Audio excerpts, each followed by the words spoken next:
The Button event is a work that follows and reflects coping as a parent with being given a diagnosis that your child is not well. It was 4 years of incredibly traumatic experiences, and I think particularly chronic illnesses, it's not just over and done with. You face that every day, all day, ongoingly, and so I think it can actually change you forever, and I think there's a part of me that's changed forever that will never be the same again, that will always be hurt by that.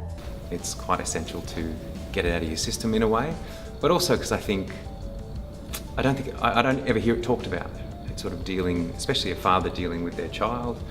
It's I have rarely seen a point of empathy where you can engage with a story or with a play or with a film that tells you and shares that story with you. So I'm hoping a lot of people will get a lot out of it.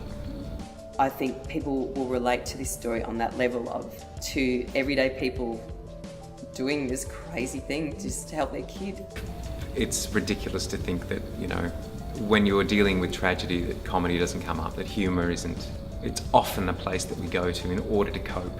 It's often used as a coping mechanism. So I think it's essential to have that. Otherwise, you can just get sunk down and into a depressive spiral of blackness. So much goes on in the moment, and that's what the show is about. Like when you're faced with choices that affect this moment, but what do they affect in 15 or 20 years' time? You never know what the future holds, but you've got to make a choice now that affects everything forever. And I think the show really examines that, about choice and the implications of choice now, forever. But you're choosing for someone else, so it's even more loaded.